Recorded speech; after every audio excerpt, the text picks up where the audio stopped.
people have the experience of being unheard and unseen for so long, people want things to be different, but it's so easy to fall back into old habits. That's where polarization comes in. There are some times where people need space to come together and hear and listen to each other.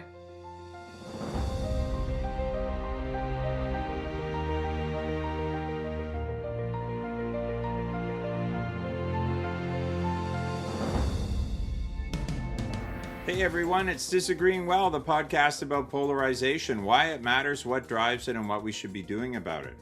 I'm your host, John Malloy, and this week we're exploring how people on the ground in the United States are working to build bridges and heal deepening divisions.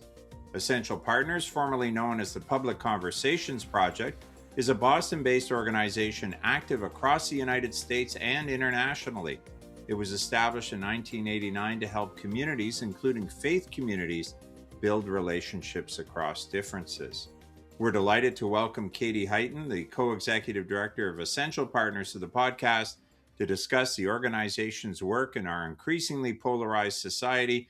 Katie, welcome to Disagreeing Well. Thank you so much. Thank you for having me, John. Well, it's great to have you with us. So much to discuss. I want to hear about the work of Essential Partners. But first of all, how about a little bit about yourself, how you came to work for Essential Partners in this whole field of building divisions and depolarization and bringing people together? Absolutely. I have had the luxury of working for Essential Partners now for almost 12 years. I have started as a practitioner, so I train, I facilitate, I coach with our partners who are on the ground. I've also had the honor of supporting and witnessing hundreds of our community partners do the work of community building and of dialogue in the most incredible ways. And I have the honor, too, of leading our own organization as we try our best to practice what we preach within our own organization. My own background is in conflict resolution. I was trained as a mediator. I was trained as a dialogue facilitator. And I also started my career in interfaith work in higher education. And now these days, I also do a lot of operations. I'm based in Denver, Colorado, with my partner and our dog. And I live really close to my family, which is really nice, including 2 of my 9 nieces and nephews. Have you always been sort of the person who's trying to build bridges? Like, is this part of your personality? Because, someone interested in social justice, I guess there's always that, the call that you're going to take a cause and fight for it. And yet your cause is fighting polarization. Is this sort of your natural approach to the world? Well, I was actually raised in a military family. And I think that really led me down this path for 2 big reasons. First is I was raised in a family that moved every year or 2 to different communities in different places, predominantly within the United States and exclusively within the United States. And I had the opportunity as a kid to try to figure out kind of what it meant to fit in each place, what belonging looked like, what those hidden social norms looked like, what was considered normal, what was not considered normal, kind of where were the boundaries of that. And I think kind of being on the outside of a lot of those communities and looking in really kind of drove me to this work of helping foster belonging and community. And the second piece is a little bit more macro, but I think is still connected. My father actually worked in the Pentagon on 9/11. And so I had this really interesting view to a moment of very extreme kind of polarization. Because my memory of that moment in our country's history was, trying to make sure that my own dad was okay. And then kind of watching the news as my dad tried to kind of call his colleagues and friends when the phones were up to try to kind of make sure all of his people were all right. And I remember in that moment kind of watching the news and watching my dad and seeing this kind of divide already happen around how the kind of political cultural space was talking about this moment and how I experienced it, and that dissonance between the political and the personal was something that I think I really wanted to explore more as I went back to school, as I worked abroad, as I kind of tried to understand the intersection between identity and conflict. So I think there is kind of an element of this always being a part of my life in some way. And I'm really lucky that I get to continue working on it. And I mean, a big part of your job, I imagine, is seeing the nuances, the fact that our differences on the ground, Occasionally there are moral differences. Someone is wrong. I mean, I think we can think of those examples. Someone's committing a crime or what have you, but that a lot of the differences within the community, there are subtleties, there are nuances, there are divisions. It depends on your perspective, and I assume that's a big part of what Essential Partners is about, is understanding the complexities of so many relationships. Absolutely. I think for us, we really try hard to help people not see others or themselves as just one thing. That we all get to be fully complex, we all get to live into our full humanity. Sometimes we often talk about the fact that we don't really try to help people build common ground necessarily, but we always try to help them build a sense of common humanity. I have to ask, you're a guest from the United States, and the people of Canada, the people of the world, I guess, are fascinated with the United States and what's going on. And there's certainly this view, and to go back to the earlier comment, almost a black and white view. The U.S. is hyper polarized. Everything is polarized. They have this heightened a line down the middle of the road. I guess you're on one side or the other. And what is the experience you're seeing on the ground? Presumably there is polarization, but is there also reason for hope and activities that are going on to try to fight that? Absolutely. I get to see that every single day. I think before we talk a little bit about the context in the US, though, I want to talk a little bit about what we mean when we talk about polarization. Oh, definitely. Yeah. Because polarization is such a complex and loaded term that means so many things to so many different folks. At its core, though, especially when our work at Essential Partners, polarization starts when we feel under threat and we go from being one community to separate into coalitions and then into opposition groups or opponents. That moment makes it really hard for us to build communities where we can be our full kind of complex selves.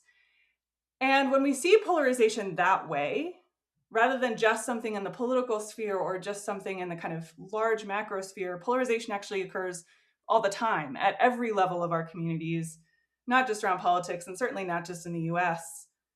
Even the people you live with, if you think about kind of being in a really solid living environment and then having one person maybe stop doing the dishes all the time, and all of a sudden that person just becomes the person who doesn't do the dishes and the other person becomes the person who only does the dishes, whose job is to do the dishes, and they become very one-dimensional. That is the moment of polarization. And so yes, at Essential Partners we see kind of two things. We see those same patterns of polarization play out at every level for real and understandable reasons. As you said, there are real threats happening in our world today. We've worked with parent groups who have relied on each other for years, become divided over vaccinating their kids. Faith communities at risk of splitting into two congregations after October 7th. We've worked with higher ed institutions and school coalitions that become unable to work together because of a single issue. That is a real issue that has divided them, like books and libraries, access to sports teams, whether to keep valedictorian and salutatorian. So in a real way, polarization is a natural and understandable response to today's world where people are experiencing more threats to their identities and their safety. So it makes sense. However, I think I also get the luxury of working at an organization where I work with people who also understand that people don't want to live like that. People don't want to live under a constant state of threat. People want things to be different. We want to be our full complex selves. And I think there are moments all over where people are doing the work to build community, to really kind of build something different. So that, I mean, I think it's a great definition that you provided, where we start to identify each other by one cause. You're in favor of vaccines, the other person's opposed to vaccines. That's the beginning and the end of the conversation. What does Essential Partners? I want to talk about the history in a second, but let's start with what you do on sort of a day-to-day basis. How do you bring together? I mean, that's a very powerful example. Parents who are concerned about vaccines on both sides of the issue. How do you bring together people through your programming? Well, our whole mission is to help people build relationships across differences that make it possible for them to address their community's most pressing challenges. So it's work that we have done for 35 years. And as you mentioned, we've done it with thousands of communities in all 50 states, Washington, D.C., Puerto Rico, and something like 30 other countries. Our work is a little unique, though, in that we tend to work where people are already living, working, studying, or worshiping together, where people's lives and futures are already intertwined. And that really kind of increases the incentive for people to say, this is my community, this is our future that we're working towards. We want to be able to build a thriving community together that is strengthened by difference, that is connected by trust. So Essential Partners, we have and we do facilitate conversations on the most polarized topics around. We help people have conversations about topics like guns, abortion, immigration, gender and sexuality. And at the same time, most of our work is actually training and coaching people who are already in leadership roles, already holding space for conversations about everyday and existential differences. We help train and coach them to build cultures that invite spaces for difference, that the differences that matter every single day. So right now, I think in the US, it's this really interesting moment. It's probably true everywhere, but especially in the US, the social and the practical risks of building that kind of community that is complex and nuanced are really high. And at the same time, people are more and more hungry for things that are real and different. So our work with partners these days is trying to kind of walk that line, acknowledging both the risks and the hope. How does it work practically? If a community group, an educational institution, a faith community, they're experiencing the difficulties that we've talked about, do they contact Essential Partners, and how do you facilitate in a very practical way? What's some of the programming look like? Absolutely. So we really try to practice what we preach. So although all of our partnerships combine some blend of training facilitators, supporting them as they embed dialogic tools into their everyday lives, like their classrooms, their meetings, their community partnerships. And then we do direct facilitation as well. Each of our partnerships is customized to honor the complexity and the context of that particular issue. So for example, this week I've really been focused on 2 projects. One of those projects is to help launch a local interfaith project through an event for clergy that will hopefully build on existing relationships and help support their working towards a shared community and some shared goals moving forward. And then on the other hand, I've been working with a huge state school system with tens of thousands of students and faculty and staff as they try to build what we call kind of a dialogic campus. So a campus that is marked by constructive engagement and relationships across difference. So we're planning to train their faculty to embed dialogue into their curriculum. We're working with their students to help students really embed dialogic practices into their clubs, into their athletic teams, into student government. We're working with administrators and staff. Some of our campus partners have used dialogue in their strategic planning, have helped use it for their research.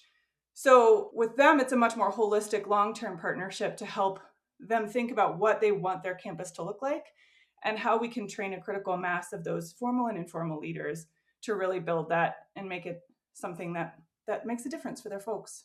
And I mean, one of the things I find fascinating about your organization is it draws upon counseling principles. I mean, my understanding is it's I'm not trying to be trite, but it's sort of the marriage counseling, the idea of or couples counseling about relationships. That some of the skills and some of the approaches there can actually be translated into community building. Is that sort of part of the basis of what you do?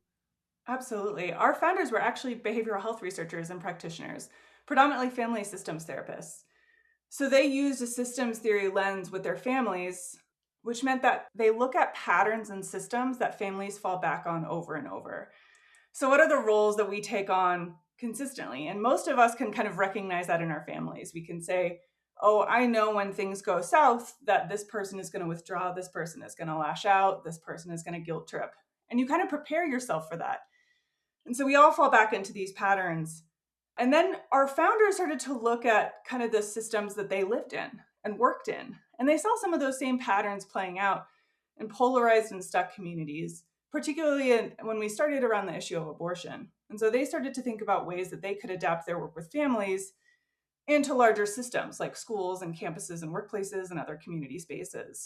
So even though our approach is rooted in those proven therapeutic strategies, it also draws insights on a ton of fields like conflict resolution and mediation, organizational development, neurobiology, narrative approaches, appreciative inquiry, and it's really, at its heart, kind of a framework for culture change. We call it reflective structured dialogue. You mentioned abortion, and I want to go back in history. I believe it was 1994, which is probably one of the most high profile activities that you've been involved with. The one that this is how I first heard of you, not back in 1994, but 7 or 8 years ago. I stumbled across the project that you undertook in Boston around abortion. I was fascinated by it. I mean, it really was quite something. So tell us about the beginnings. That's when you were known as the Conversations Project, right? Yes, the Public Conversations Project. Actually, so you heard about this project in 1994. At that point, we had already been working on similar work for over 5 years. And we had been working to support pro-life and pro-choice leaders as they wrestled with the topic of abortion, specifically in New England and in the greater Boston area. In 1994, though, there was a really horrific act of violence where people were murdered in an abortion clinic. And at that point, there was a call for pro-life and pro-choice leaders to come together. And so my organization, along with a partner called Susan Podziba, we actually started to work with very high profile pro-life and pro-choice leaders in the greater Boston area in complete secret. We're talking soundproofed basements in our offices. And they met for over 5 years. And their goal was actually they never were assuming that they would change each other's minds because they were some of the highest profile advocates and activists in their particular area. However, what they started to be able to do were find a shared community, even if they were to never agree. So, for example, they would start to send each other their op-eds before they went public to make sure that they weren't dehumanizing or painting the other side in an inaccurate light, even if they were kind of diametrically opposed. When they did protests, they would start to ask people not to bring signs that dehumanized the other side. And so they started to shift. And for them, it was really about how do we make sure that at no point do we ever feel like we are dehumanizing or even promoting violence against anyone over this issue. And, I think one of them, her secretary thought that she was having an affair. It was done so secretly and so confidentially. But I think in the early 2000s, they actually did go public with this work, and they kind of became a model for ways to build community, even in the absence of common ground. And it's certainly an episode that you see people writing about or referring to even today, because listen, I think everybody is probably a little bit surprised that you would pick an issue that polarizing and that you would pick people who were firmly on both sides to bring them together. But as you say, the emphasis was on trying to see the humanity in each other. But what about, I'll play the devil's advocate here. What about those that say, look, the stakes are too high in some of these issues, and certainly abortion, you mentioned guns, the Middle East. We can think of individuals who say, I am right, the other side is not only wrong, but they're evil, and I don't have time to sit down and talk to them. It's all about my cause going forward. So how do you presumably you encounter that attitude all the time, particularly on some of these hot button issues, and what's your response? I mean, first and foremost, we actually never try to persuade anyone to engage in work like this. There are very real risks, social risks, political risks, risk to people's jobs, people's livelihoods, and also just agency is a cornerstone of our work. It is a key component of its success. No one wants to do something because they feel like they were pressured into it or because they have to. So for us, I would say there are two things. First, the opposite of polarization is community. So we are inviting people to build real community with people. But the first and foremost thing, the thing that we start with is purpose. What is your goal? What is at stake? And there is a time and a place for discussion, for debate, for dialogue, for advocacy. There's a place and a time to say no to any of it. One of our practitioners, she often says, that's totally great that you're doing that. It's just the room down the hall. But what we generally say is if you are stuck and unable to move forward and you want to get unstuck, engaging across difference is essential to move forward together. If your futures are intertwined in some way and you need a path forward, the work that we do in dialogue can help build the trust, the understanding, and the possibilities that make that possible. And so It is important for everyone to be able to choose their own boundaries, to be able to choose what's at stake. And then also, I think we have to recognize that polarization is a system that is self-perpetuating and hard to disrupt. And it's really hard when we're in it to see the stakes and to see the system and to see the costs. So part of our work at Essential Partners is helping people recognize that there is a way that we can find our complexity again and we can move forward again.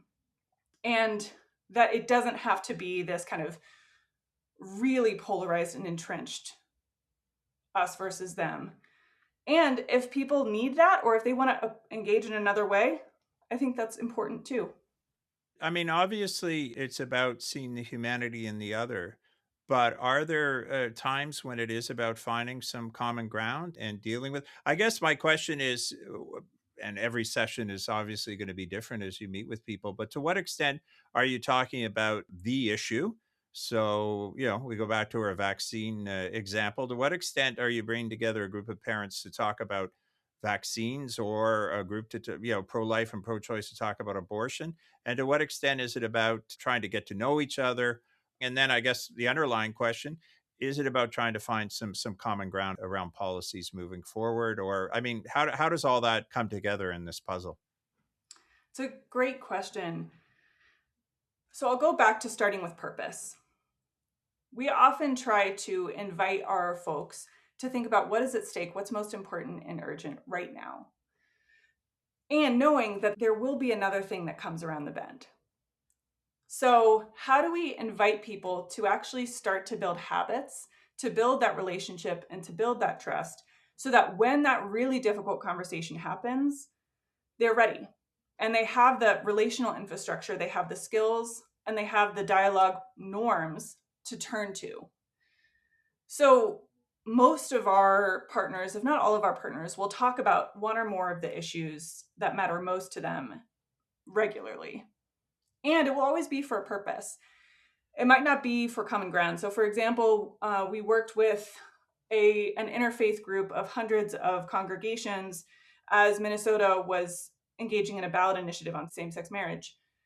And the purpose there was not to come to a unified solution on what folks wanted, but it was really on how to build community that lasted regardless of the outcome of the ballot measure. Was how to support congregations, how to support people regardless of the outcome. So there are ways that we are inviting people to think not just of the next hot button topic and how it ends, but also what it means for their community moving forward. That being said, we do have a great project that is actually just wrapped up. That is a great example of people actually coming to agreement across deep divides. And it's the Bridging the Divide on Firearm Policy project. It was an effort to bring gun owners and non-gun owners together to develop balanced, effective firearm policies rooted in mutual understanding rather than division. That in and of itself is so countercultural. It is unprecedented that actually the mutual collaboration of gun owners and gun violence prevention advocates would work together to co-create policy recommendations. And over time, they actually engaged in deep dialogue, but they also came to consensus around a comprehensive state-level model gun policy that will substantially reduce gun violence while protecting constitutional and due rights process of gun owners. That piece of it, I mean, they agreed on things like child firearm access and responsible gun storage, firearm injury and prevention education, community violence intervention, and I think there were 6 or 7 others. And what I love about this is it shows that harm reduction is at the core, community care is at the core, and working across differences is possible to actually build some policy solutions together. Now, that's not all of our work, but it does happen.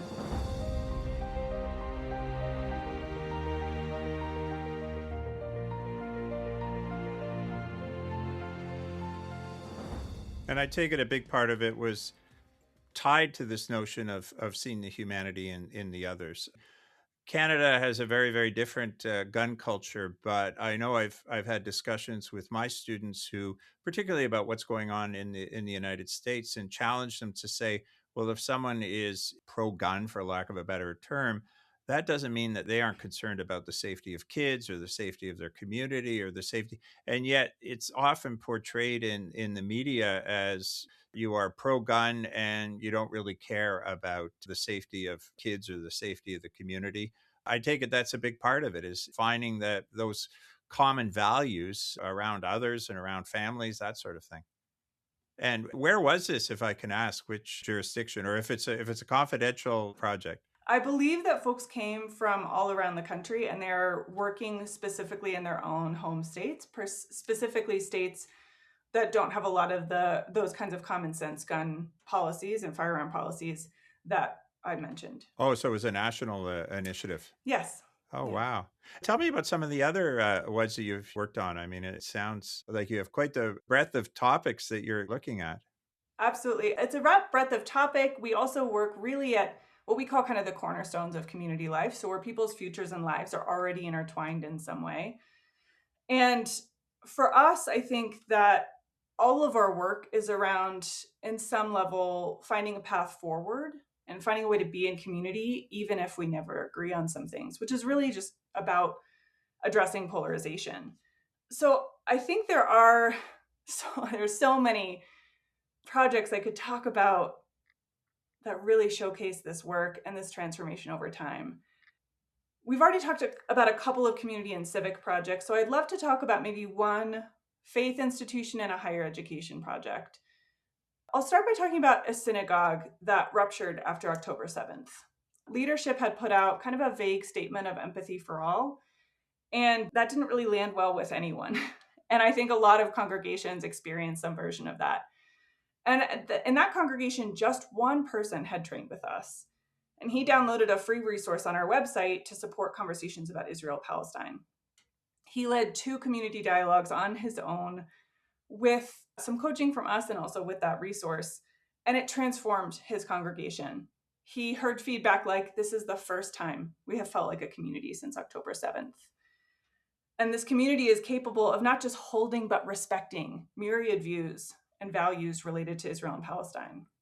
And then one person actually shared, I can see how we can build emotional, ideological, and accessible bridges throughout our entire community. And I love that because it really showcases the power of what faith communities can do, that they can really model that hope and that possibility and that commitment to connection. On the other hand, one of our higher education partners really exemplifies the power of deep, long-term systems change work. So Lewis and Clark College is a small college in the Northwest, and they have about 4,500 students, staff, and faculty. And they've worked with us for just over, I think, 3 years. In that time, we've trained about 100 facilitators, and they have worked to strategically scale dialogue across campus life. So that does look like some campus-wide dialogues. They talked about changing their mascot, which they actually did successfully. But they've also embedded dialogue into their classes, their meetings, their community partnerships, their academic conferences. We've actually done some work to try to understand the impact of that work, and it is so incredible.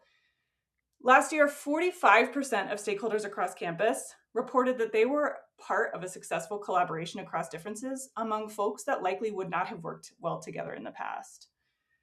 58% of people witnessed people on campus become better able to work through challenges in the past year. And they tell us things like, the Office of Spiritual Life has been offering programming that makes me feel less secretive about my identity as a person of faith. And then we also see people say, like, the strategic planning process helped me break down silos on 3 campuses, inspiring people across the institution to come together and envision working collectively together. So in both of these examples, there are the skills, the infrastructure, and the relationships. And it becomes, whether it's just one person or hundreds of people, it's become part of who they are. It's not just about this one thing. It's how do we have the ability to build these relationships to have this community moving forward?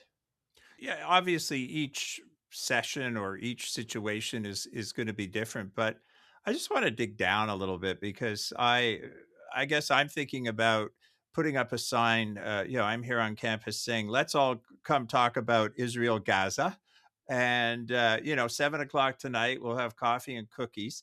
Yeah, you sort of imagine 2 microphones and half the room is lined up at one and half the room's lined up at the other, where they're each going to explain why the other side is wrong and they're right. And probably, I don't mean to pick on the Middle East. It could be abortion. It could be a variety of issues. It would end up with just shouting back and forth. So, could you give us a sense of what a session's like where you're dealing with vaccines, abortion, the Middle East, gun issues? How do you go about gathering people in the room who feel so strongly, who are, they've got their list of quote unquote facts, the killer facts that they're going to show everyone in the room that their opponents are wrong and they're right. So how do you begin this sort of dialogue that it doesn't end up like that? It's a great question. At the begin, so I'll talk a little bit about the beginning and the setup, and then I'll talk a little bit about the dialogues themselves or what they look like. The beginning and the setup is really important for our work. You'll notice that in none of the conversations that we've talked about today has there been a theoretical debate on the merits of particular policies, right? There is something at the core that is important for people to connect with.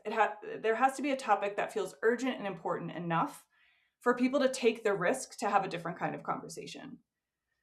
Ideally, there's also some foundation already built, that it's not just, as you said, put up a sign, invite an open group of people to the first ever thing. That we also want to have some experience of people participating maybe in a different kind of conversation before, inviting a different kind of conversation, building some relationships, so they kind of recognize and know what to expect. And so there's this incredible work that is done before people ever get into a room. Sometimes we actually say as facilitators that 80% of our work happens before we even step into the conversation. So that ground laying work, that invitation, how do we invite people to a different kind of conversation, is really important for our work. Once people are in the conversation, if we are doing a formal dialogue, maybe a town hall or maybe a formal kind of campus-wide or congregation-wide event, the dialogues themselves usually last 60 to 90 minutes, where people are in small groups together and we ask them a series of questions that generally each person has an opportunity to respond to. They can always pass if they aren't ready or don't wish to respond, but they all have the opportunity to respond to the same question. We generally center personal experience and story. We generally invite people to talk from their own personal experience. And all the questions, all of the structures are based around that purpose of why they came. So are they working towards a decision? Are they building relationships and understanding? Are they trying to understand a concept better? And those same principles apply even if it's not necessarily a formal dialogue, but maybe it's a meeting or a class. Well, our faculty or our facilitators, our managers, they will invite their people into a different kind of group conversation. Even if it's a budget planning conversation, those kinds of things, even if it's a class on sociology of, there was a class that one of our faculty members did, I think it was called the Sociology of Life and Death, and it studied rituals and traditions across humanity from life to death. And, even in classroom settings like that, you start to see people connect content to personal experience, invite people to share stories of where they came to their perspective. You invite people to connect with one another first, and you invite space for each person to share what matters most to them. There's some spaciousness. It's very slow. From the outside, it looks quite boring because no one is kind of pounding on tables or standing up and walking away. But people bring deep emotions and show deep emotions. They show anger, they show frustration, they show grief, they show hope.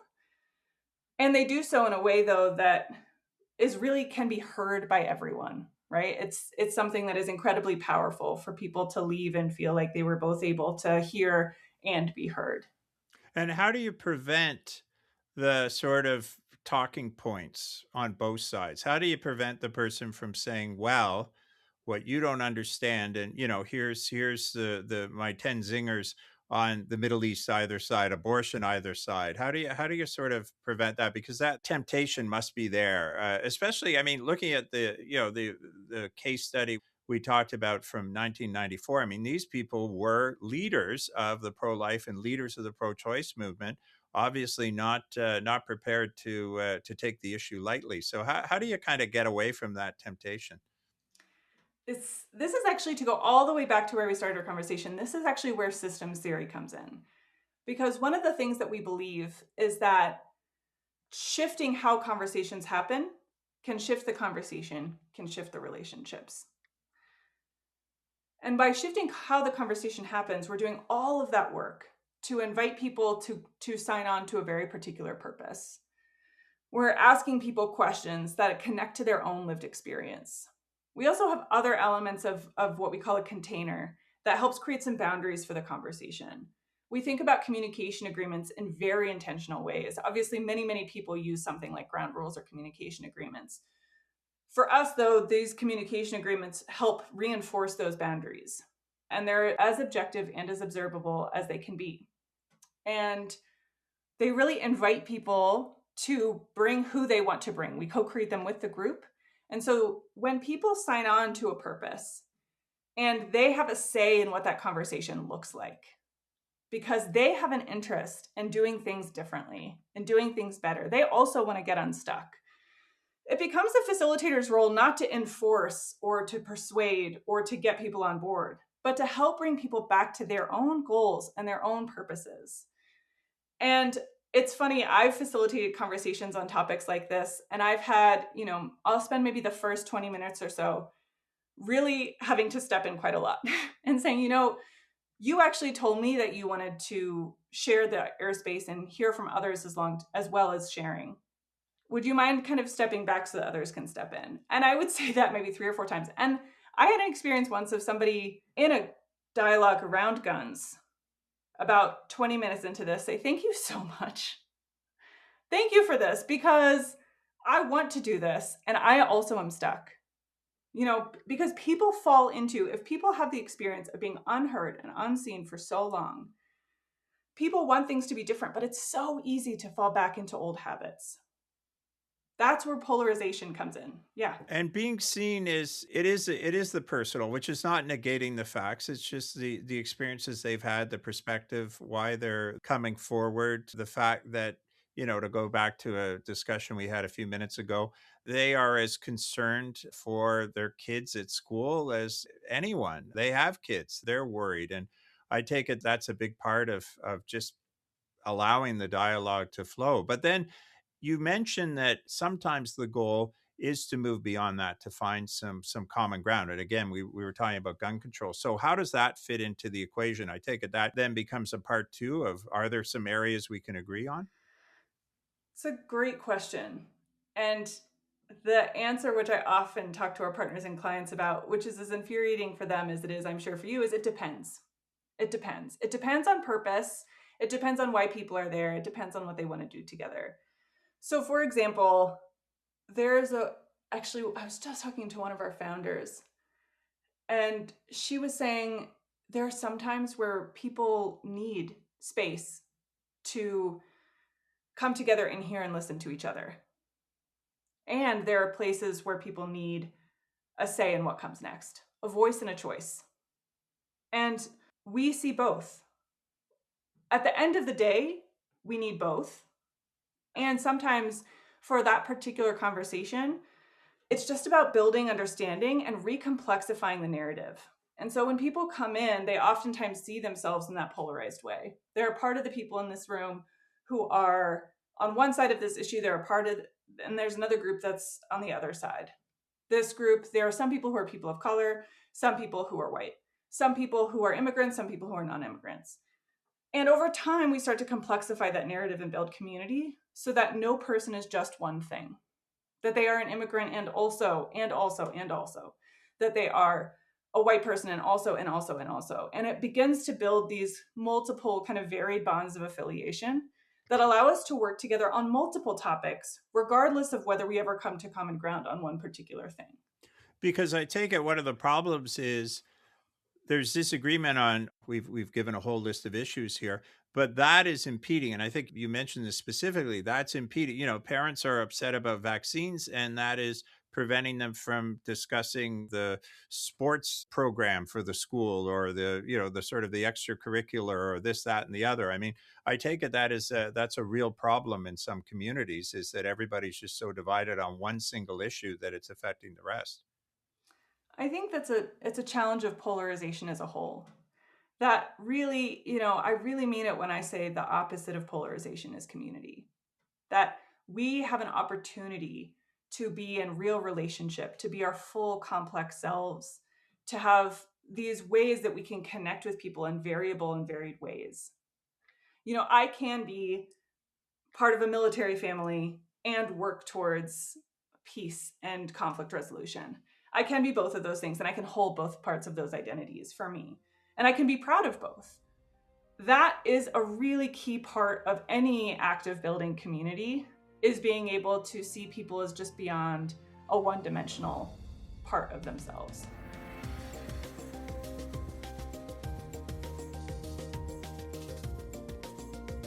I mean, a key to some of the problems that we're facing, not just in the United States, certainly in Canada, we've had guests on the podcast from the UK. I mean, we're seeing it everywhere. Is not this, as I say, we're going to hold a meeting and we're going to sort out. No one leaves the room until we've decided, on abortion or gun control of the Middle East. But it is having people understand the complexities of the world that they live in.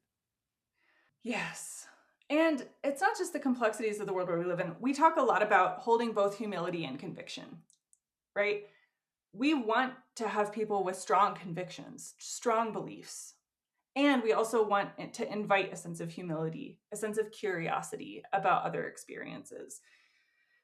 And you're right. I think the challenge and the reality of polarization is a natural and understandable response to today's world. I get it. It is a very tempting thing to be able to want to understand if someone is on your side or not on your side immediately. It also is something that really at the core, I don't think many people want. We don't want to live in a state where we're constantly scanning for threats, where we're constantly trying to figure out if someone is on our side or not. And it's understandable that we are. It takes a step to be able to say, I want to do something different. Can I ask about the role of faith and faith communities? You've talked about divisions within faith communities and the important work you do, but I'm just wondering your thoughts on the role that faith plays. Faith communities are active in dealing with poverty, homelessness. They run, soup kitchens, that sort of thing. They're involved in causes around the environment. I mean, there's a whole list of issues where faith communities have engaged and tried to make a difference in the larger area. And I mean, one of the goals of this podcast is to think about polarization as an issue that should be of concern to faith communities. That if you're a person of faith, if you're a faith community, hating the person who has an opposing view is probably not in keeping with your faith. And just as they have we have a responsibility to deal with the environment or poverty or a whole list of issues, we should add to it. So is that part of the engagement that you have with faith communities, is around that understanding that that's part of their mandate? Yes and no. And I want to be really intentional here because, it's funny, my parents just sent me a sermon from their pastor yesterday that I got to listen to. And it was really about this. It was about the mandate. My family's Christian. And so in that context, they were talking about welcoming people to the table and welcoming people into community, and that there is a mandate for that. For us at Essential Partners, we really follow the lead of each faith congregation. Now, people work with us because we have this set of values that we orient to. We believe that people should be involved in the decisions that impact them in the kind of values of democracy. We believe in inclusion and pluralism. We believe in hope. We believe in an ethic of care. There's a lot of alignment that kind of seamlessly aligns with many goals of many different faith institutions. But when it comes to each individual project, we treat it like any other project that we do, where we really follow the lead and the goals of that particular congregation. So it could look like supporting a church through a really contentious merger conversation that is based in finances. It could be supporting an entire denomination as they wrestle with a difficult decision. It could be in helping connect multiple faith communities to one another to build an interfaith community. Our job as we see it is to make sure, obviously, that we are aligned with each faith congregation and each religious community's goals. And I think that's a really important part of dialogue and of resisting polarization in general, is really listening to the people that you're working with and aligning needs and aligning priorities. I do think, though, that faith congregations are really well suited to this work in general, because they are places where people are choosing to spend their time, are choosing to be in community, are choosing to work together. And there are places explicitly to talk about values, to talk about what matters most, and to ask really tough questions. And I think that makes it really ripe and beautiful as a place to model this kind of work. You've referenced some of the work you're doing. I take it there are a significant number of projects you've done with faith communities? We have worked in hundreds of faith communities around the country and around the globe. Yes, it is really, really cool. One of my favorite projects in faith communities recently has been working in a county in Maryland, where they have actually brought together hundreds of faith congregations in a single county to really build a robust and inclusive interfaith community. And they've actually jumped from community dialogues that include all their congregations into actual initiatives that groups themselves create that build community over time. And it was really beautiful to see. One example of this is that after that synagogue shooting, they had the rabbi and the local Jewish congregation held space for their own congregation. And hundreds and hundreds and hundreds of people from other faith traditions showed up to that synagogue, so much that this rabbi had to actually hold two separate events, one inside the synagogue and one outside, because people showed up to say that this is not our community. We want to support you. We want to mourn with you and grieve with you. Beyond the dialogue, and I guess this isn't just the interfaith, but I'll stick with the interfaith for a second. An old colleague of mine used to joke, interfaith dialogue, what are we going to talk about? That there is this moving beyond. And now we're not talking about areas of difference, but some congregations or religious institutions that aren't getting along very well, they come together to run a food bank project, to welcome a refugee family, that sort of thing. That builds a community much more than having dialogue either over nothing, where everybody's polite to each other, or everybody starts shouting with each other. So is that sort of active part of the work that you encourage? Yes, and when I was in school, there was a very famous kind of theory called contact theory. And it just said if people do things together, like service projects, that will build community. And in large part, the research, I think, has called that into question a little bit. That if we just do the things together and we don't talk about the things that matter most, it is not sufficient. And so I think that's where Essential Partners comes in. For us, we do both. So we say, how do we invite spaces for people to work on collective projects together? And then also, how do we create space for them to talk about and reflect on what matters most to them? And so the duality of both, to say we're not going to ignore the hard things, we are going to make it purposeful so that it is not just people coming into a room to talk about nothing. But for example, we've had interfaith congregations talk about everything from religious and racial bias in their communities to October 7th to human sexuality and gender. And having space to talk about what matters most is an act of building community, even if they never agree. I do think it often takes place alongside the kinds of things that you're talking about, the food pantries, the support of refugee families. I think those are really important, and they're not sufficient on their own from our experience. I guess my reaction to all this is how brave you are. But, I guess the point you're making is you need to be brave. If you sweep some of these issues under the rug, it's going to hamper any efforts to have community, and even just to try to understand where each other is coming from is so important.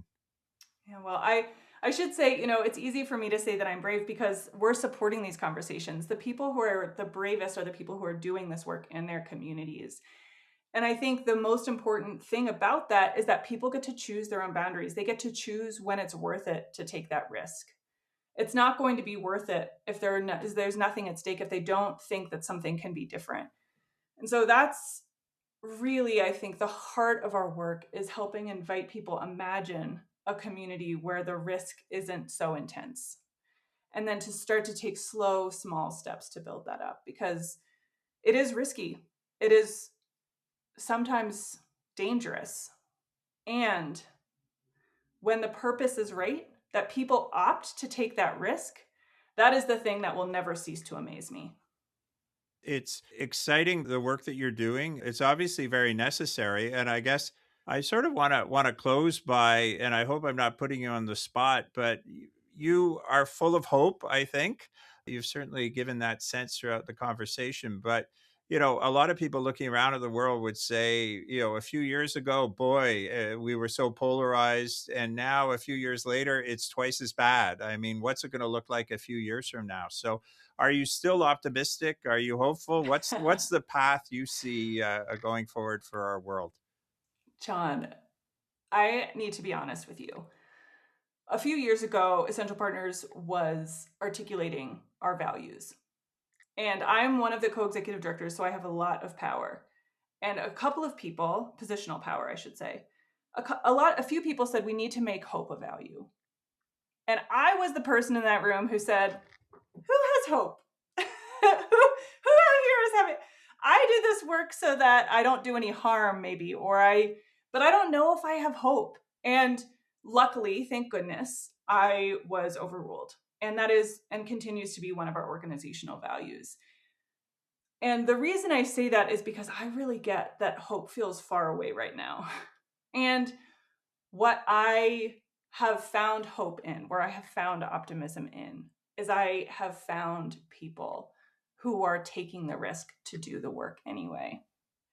And I look at the folks that we work with, the thousands of people we train every year, and I look at the work that they do, and I am amazed. I'm never not amazed. And that is the thing that keeps me going. That is the thing that keeps me thinking that this world can be different. Well, I think that's a wonderful way to end the conversation on call it realistic optimism. But certainly, thank you so much for sharing your story, the work that Essential Partners is doing, and I think giving us some insight into some of the really, really important work that's going on the ground, particularly in the United States, which is always a fascination for Canadians, but one that I think we always see from afar and not see up close with what's happening. So once again, thank you for joining Disagreeing Well, and all the best with your work. Thank you, John. Great to talk with you.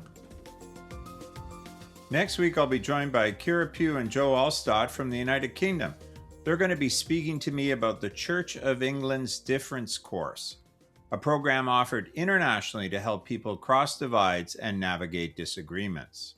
Some bigger questions, whether those are around equality or globalization or lying is never justified, and social media benefits society, but some of that practice is to try and think about, again, what we talked about, sometimes finding our own views on things, giving ourselves the time and the kind of breath space sometimes to go, like, what is it that I think, and why is it that I think that, and what's formed me to find that opinion, whether that's scripture or experience, and then thinking about the person that thinks kind of that opposite number as me. You've been listening to Disagreeing Well, a production of the Center for Public Ethics at Martin Luther University College, federated with Wilfrid Laurier University, located in Waterloo, Ontario, Canada. Disagreeing Well is produced and edited by Lauren Kivenhoven, with additional production and promotional support from Hardika Ahuja. Our theme music is Stuck in Dreams by Kulikova, courtesy of Pixabay. You can find Disagreeing Well on Apple Podcasts and Spotify, and please follow us there. To find links to each episode, show notes, and to learn more about the work of the Center for Public Ethics, you can also follow us on our free Substack. Thanks for listening.